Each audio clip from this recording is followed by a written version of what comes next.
Shalom uvracha and good morning. I hope you and your families are doing well. So after the bracha of Asher Yatzar, the next bracha that we make is the bracha of Elokai Neshoma Shenasata Bi Tehoy Rahi. Now this bracha does not begin the normal way brachas begin. It doesn't begin Baruch Atah Hashem. And of course the Rishonim explain that the reason is because this is what we refer to as a bracha hasmucha lechaverta, a bracha which comes on the heels of another bracha. And since it comes on the heels of another bracha, it piggybacks on the previous bracha and does not need to begin with its own Baruch Atah Hashem. The question is, which bracha is it smucha to? Which bracha is it piggybacking on? So the Ravid actually comes and tells us that it's smucha to the bracha of Hamapil. After all, the Gemara in Brachas tells us that it used to be that the bracha of Elokai Neshoma was recited immediately upon one waking up in the morning, and therefore it was smucha lechaverta right after the bracha of Hamapil. So Hamapil was returning our neshama to the Rebbeinu Shalom, asking him to watch over it for us, and Elokai Neshama was thanking the Rebbeinu Shalom for returning it to us. But of course, we say Elokai Neshama on the heels of Asher Yatzer, the bracha of Asher Yatzer. But I'm realizing that it's not simply because it just comes after Asher Yatzer. But if we take a closer look at the bracha, really thematically it belongs right after the bracha of Asher Yatzer. We explained in the last year that the bracha of Asher Yatzer, one of the fundamental central aspects of the bracha of Asher Yatzer is umafli lasos, the ultimate pella, the ultimate wonder of creation that the Ramah identifies umafli lasos as the Rebbeinu Shalom creating Klal Yisrael, a Jew who's able to have a neshama attached or contained in the physical guf. That's an ultimate pella. To take the most divine, the most spiritual of entities, the neshama, mitachas kisei hakavod golav yadu lifnei chisei chavedecha, and combine it and make it coexist within a human physical body, that is taka umafli la'asas. And on the heels of that, we go into the bracha of Elokai Neshoma Shenasata Bi, thanking the Rebbeinu Shalom for returning our neshama. Now it's much more than just returning our neshama. If we take a closer look at the bracha, we realize that this bracha is a very, very deep bracha, a bracha with tremendous layers to it, amount of layers to it. And although, again, Ein Lanu Esek Ben Istaros, we might not be able to understand the total depth, let us try to at least uncover some of the tip of the iceberg, perhaps, some of what is Chazal had intended for us to mean when we recite the bracha. So we know that the Sfarim tell us, the Nefesh HaChaim discusses at great length, that the neshama consists of 5 parts. What the Sfarim refer to as Naran Chai. The lowest part of the neshama is referred to as a nefesh. The next part is the ruach. The part after that is, in fact, called the neshama. After that is chaya and yechida. Chaya and yechida are very high levels of neshama, which never even reside within the human body, but they are like a chain. They're connected to our neshama, which is contained within our body, connected all the way up to the kisei ha-kavod. The nefesh and the ruach reside within the human body, within most people, and the neshama hovers over, is what the Sfarim call zmakif, surrounds the human body, but primarily hovers over the human body. So we have Yechida, Chaya, Neshama, Ruach, and Nefesh. Those are the many different parts of the neshama. And in fact, the Vilna Gaon explains to us that within this bracha of Elokai Neshama, we're not merely thanking the Rebbeinu Shalom for the entirety of our neshama, but we are thanking the Rebbeinu Shalom for every aspect of our neshama. The Vilna Gaon explains that on a certain level, whatever this means, Elokai is referring to that high part called Yechida, which is under the Kisei HaKavod, right by the Rebbeinu Shalom. Elokai Neshama Shenasata Bi Tahirahi. Tahira is referring to the next part, which is entirely pure, referring to the Chaya, which comes from the Olam Ha'atzilas, the first of the world, which again is a world which is beyond our comprehension. Atav Rasa, you created, is referring to The next level of the neshama, what we refer to as the neshama, and corresponds to the olam ha-beriya, ata virasa. And then the next level, ata yitzarta, refers to the ruach, comes from the olam ha-yitzira, of course, ata yitzarta, and then ata nefachtabi, that's referring to the nefesh, the lowest level of one's neshama, the one's soul. What's so fascinating is that the Vilna Gaon goes a bit deeper. And the Vilna Gaon explains to us that these different parts of the neshama corresponds to different aspects, different tendencies within a human being. The nefesh is the most base, the most basic, the most physical, if you will, aspect of the neshama, and that part is always dragging us down. It's an aspect of the neshama which makes us live, makes us alive, but really all living entities have this aspect of nefesh. It's a part which is a very close to our physical entity and combines with our physical being and gives our physical existence life, but is dragging us down. Perhaps it's what Chazal referred to as a yetzer hara. It's a spiritual entity, but it's always pulling us down towards our chomrios, towards our physicality. On the other hand, the neshama part of the neshama is always hovering above us, trying to pull us up, trying to yank us towards the Rebbeinu Shalom, to make us grow higher and climb higher towards the Kisei HaKavod. And in the middle, between the nefesh pulling us down and the neshama trying to pull us up, we have the ruach. That is the essence of the human condition. The essence of our job in this world lies in that part of the neshama called the ruach, which has to decide between being pulled down by the nefesh or being able to elevate itself by the neshama. In the words of the Vilna Gaon, Ve'inyan ki ruach ba'adam, that part of the neshama, the ruach, hu ha'adam, that is the person, because that's where a person decides whether he's going to be elevated with the neshama or is going to go down with the nefesh.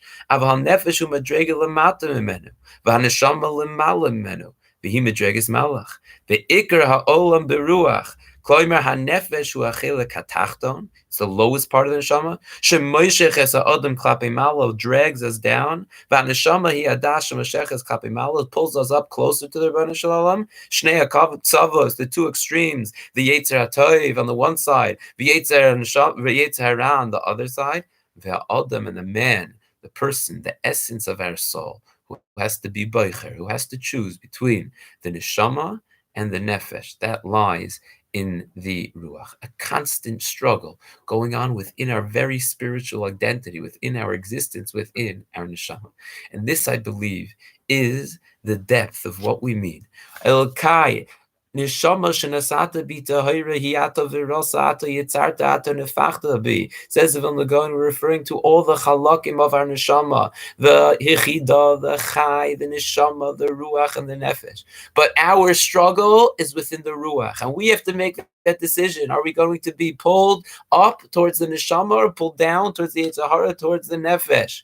The ata mishamra bikirbi. Say the Mefarshim. What a strange language. The Rebbeinu Shalom has to guard it within me. Mefarshim explain, yes.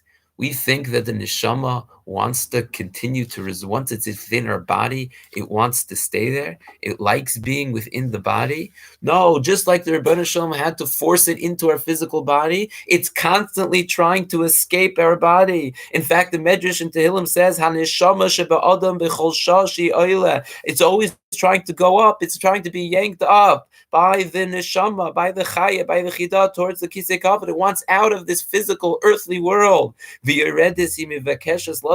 wants to leave. So how does it stay in the body?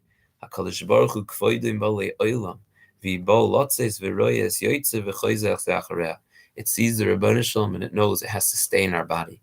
That's what we mean. It's constantly trying to leave, to go to a higher place. It doesn't want to remain within the physical body, within the body which has so many physical temptations and tendencies. It's trying to escape. The Rebbeinu Shalom is there. It's a process which is continuous. The Rebbeinu Shalom actively, we think the Rebbeinu Shalom gave us life and we have life. No, the Rebbeinu Shalom is constantly instilling within his life. It's shomer. He's v'atom is shomer b'kir guarding to make sure that the neshama doesn't try to escape us, but the neshama stays within us. That's the struggle we have.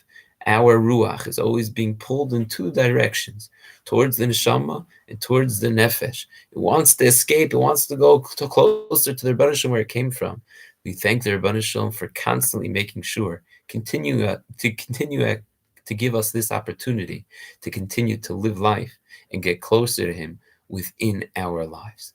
But the scary part to mention and the scary part to take note of is that, yes, while the neshama is inherently spiritual, and that's the way we were created, Elokai Neshoma shenasati tehoirahi, it's pure. And it constantly wants to escape because it's so pure. And it doesn't feel like it belongs in this physical, earthly world. But we could destroy that.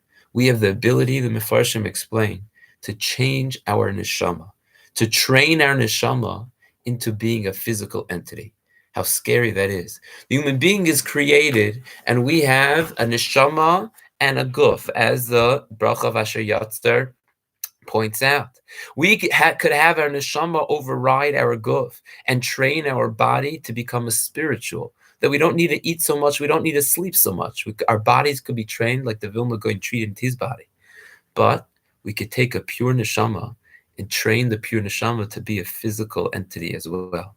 The Sefer Ikrim of Yosef Alba, one of the Rishonim, says very scary words, that a person could physicalize, if you will, your neshama. Take that tahar neshama, the pure neshama, and instead of that neshama wanting to escape and grow closer to the Rebbeinu Shalom and dragging a person up higher and higher, we could pull it down and it becomes so accustomed to chasing after physical taivas, physical desires, that the neshama itself forgets who he is and likes it down here on earth. Says the Sefer Albo, Sefer Ha'ikrim from Yosef Albo, Kasher ha'odam l'chayev v'roidev achar taivos, if we spend our entire life chasing after different desires, physical desires, we don't train our allow our neshama to do what it wants to do, but we train our neshama to like physical desires, to chase physical desires. We have the ability, Rahmana Litzlan, to take the neshama tehoira and turn it into something physical, that it no longer wants to escape, Rahmana Litzlan, no longer wants that spiritual rush, but prefers chasing the physical taivas. Says the Yosef Alba, goes on to say very scary words. That neshama, when it's returned to its maker, doesn't know what to do with itself. It's there all of a sudden in a world of spirituality where it could attain all that spiritual understanding that it was created for. It goes back to that kisei hakavod, but it doesn't know what to do with spirituality because it's been transformed into a physical being. All he knows how to do is to eat steak, to chase physical taivas, and therefore it has no place in the olam ha'emes. That is the tsar, explains Rav Yosef Albo, of Gehenna, a neshama being in a spiritual world, not knowing how to attain spirituality because it's been trained like a physical entity. The Chafetz Chaim once approached his Talmidim, told his Talmidim, I have a tremendous, tremendous insight, a tremendous secret that I just realized, but I can't tell you now. I need everyone to come this Friday night. Come back to the Beis Medrash b'chatzoyis halayla after the Seudah. Come back to the Beis Medrash and I'll explain this brilliant, this understanding that I finally was able to perceive. A tremendous sod, says the Chafetz Chaim. And of course, you could imagine how the word spread like wildfire throughout Radin. The Chafetz Chaim is going to reveal a secret. Who knows what he saw in a dream? He's going to reveal a tremendous secret. And the Beis Medrash was full already at 10 o'clock. People were waiting for the Gadol Hador. What's he going to say? What's he going to reveal? No one's going to miss this lifetime, this opportunity of a lifetime. Chafetz Chaim walks in at exactly Chatzos Halayla, makes his way to the podium, gets up to the podium, looks at the Bnei HaYeshiva, looks at the community of Radin. He says, Rabbi Isai, Elokai, Neshama shenasata bi tehoirahi. It's pure. Ata virasa, you created it. Ata yitzarta, ata nefachta vi, v'ata mishamar b'kirbi. V'ata asid litlo mimeni, you're going to take it away from me when I die. Ulachzira bi l'asid lavo, and return it to me b'shas tchias hamesim. And Chofetz Chaim stopped. No one knew what he wanted. He just recited the bracha of Elokai Neshoma. We say it every single morning. Again, Elokai Neshoma shenasata bi tehoirahi ata virasa ata yitzarta ata nefachta bi ata v'shama b'kirbi ata asid litlo mimeni ulahachzira bi la'asid lavoi. And again, blank stares. What's he trying to tell us? Chofetz Chaim says, Rabbi Yisai, don't you see? The Rebbeinu Shalom says, "Ulahachzira bi la'asid lava." We think la'asid lava tchias hamesim. The Rebbeinu Shalom is going to give us a neshama. It's going to be a neshama that just wants to daven and learn and bask in spirituality. We get the neshama that we gave to the Rebbeinu Shalom. That's the neshama that we get back. Ulahachzira bi. You're going to return to that neshama. The way we give it back to the Rebbeinu Shalom is the way it's given back to us. No different. We train it to be a spiritual entity, which chases the Kisei HaKavod, and which transforms our physical bodies into entities which want spirituality and to be close to the Rebbeinu Shalom, then we'll receive that neshama in turn. But if we Rachmana Litzlan train our neshama to chase physical desires, then that's the neshama that we receive back. That's the condition of the human being. That's our goal in life, to be able to weather that storm, to win that war, that tug of war between the neshama on the one hand, the nefesh on the other hand, to transform not only our neshamas but our bodies into spiritual entities, desiring spirituality and closeness to the Rebbeinu Shalom. So that ultimately we will refine our neshamas, refine our bodies as well. And that will be the neshama that we receive, la'asid lava. Ulachzira bi la'asid lava. I wish you all a good day.